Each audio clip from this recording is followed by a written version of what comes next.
Indonesia itu potensinya besar sekali Pak, dan salah satu yang bisa untuk bikin kita bersaing ya adalah lewat jalur pendidikan, fokus ke SDM-nya gitu. Saya pilu ngeliat anak-anak sekarang. Dulu pas zaman saya kecil, sore-sore nontonnya bolang ya, selaptop si Unyil, dunia air gitu-gitu. Tapi anak-anak sekarang minim edukasi seperti itu gitu Pak. Anak-anak daerah dia taunya kisah-kisah cintaan, dia nggak tahu lagu daerah, bahkan lagu nasional. Dia taunya lagu-lagu tren TikTok, tren viral TikTok gitu. Dan itu adalah generasi penerus kita gitu loh Pak, di Indonesia yang masa akan datang. Jadi kayak aku posting kan di Duta Inspirasi Indonesia, gaji DPR tertinggi keempat di dunia gitu, dan untuk snack satu kali rapatnya juga harus pakai uang rakyat gitu. Sedangkan banyak orang berjuang untuk sekedar bisa makan per hari. Barusan aku lihat postingan bapak-bapak dia makan seminggu sekali untuk anaknya beli susu. Aku sering banget Pak nangisin di Indonesia, and I always got so emotional ketika ngomongin Indonesia. Padahal aku pun bukan orang yang sangat impactful, aku gak punya peran atau fungsi lebih, tapi aku selalu ngelihat orang-orang di bawah aku karena aku tahu rasanya susah dari dulu Pak. Aku tahu rasanya susah, aku tahu rasanya dihinakan, aku tahu rasanya dianggap sebelah mata hanya karena miskin. Dan banyak orang miskin di Indonesia itu bukan karena mereka malas Pak Jimmy, tapi karena kemiskinan struktural dari pemerintah, sistem yang curang, politik yang kotor yang bikin dia terpaksa untuk dimiskinkan dengan keadaan. Ya aku sangat sedih akan hal itu. Salah satu yang bisa untuk bikin kita bersaing ya adalah lewat jalur pendidikan, fokus ke SDM-nya gitu. Saya pilu ngeliat anak-anak sekarang. Dulu pas zaman saya kecil, sore-sore nontonnya bolang ya, selaptop si Unyil, dunia air gitu-gitu. Tapi anak-anak sekarang minim edukasi seperti itu gitu Pak. Anak-anak daerah dia taunya kisah-kisah cintaan, dia nggak tahu lagu daerah, bahkan lagu nasional. Dia taunya lagu-lagu tren TikTok, tren viral TikTok gitu. Dan itu adalah generasi penerus kita gitu loh Pak, di Indonesia yang masa akan datang.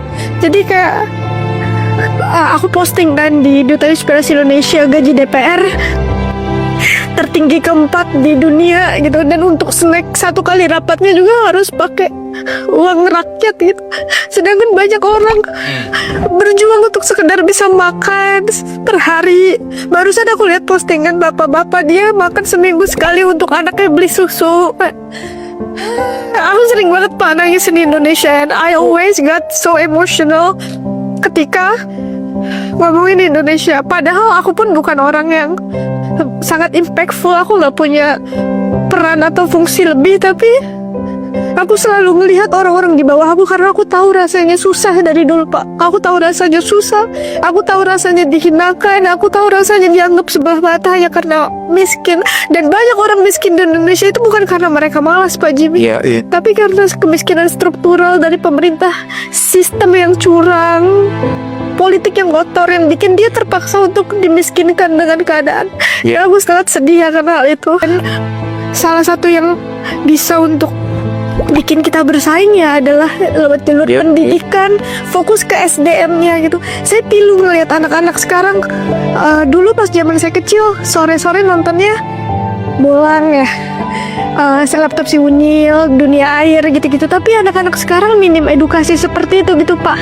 Anak-anak daerah dia taunya kisah-kisah cintaan, dia nggak tahu lagu daerah, bahkan lagu nasional. Dia taunya lagu-lagu tren TikTok, tren viral TikTok gitu. Dan itu adalah generasi penerus kita gitu loh Pak, di Indonesia yang masa akan datang. Jadi kayak aku posting kan di Duta Inspirasi Indonesia, gaji DPR tertinggi keempat di dunia gitu, dan untuk snack satu kali rapatnya juga harus pakai uang rakyat gitu. Sedangkan banyak orang berjuang untuk sekedar bisa makan per hari. Barusan aku lihat postingan bapak-bapak dia makan seminggu sekali untuk anaknya beli susu. Aku sering banget Pak nangisin di Indonesia, and I always got so emotional ketika ngomongin Indonesia. Padahal aku pun bukan orang yang sangat impactful, aku gak punya peran atau fungsi lebih, tapi Aku selalu ngelihat orang-orang di bawah aku karena aku tahu rasanya susah dari dulu, Pak. Aku tahu rasanya susah. Aku tahu rasanya dihinakan. Aku tahu rasanya dianggap sebelah mata hanya karena miskin. Dan banyak orang miskin di Indonesia itu bukan karena mereka malas, Pak Jimmy. Iya, iya. Tapi karena kemiskinan struktural dari pemerintah, sistem yang curang, politik yang kotor yang bikin dia terpaksa untuk dimiskinkan dengan keadaan. Iya. Ya, aku sangat sedih akan hal itu.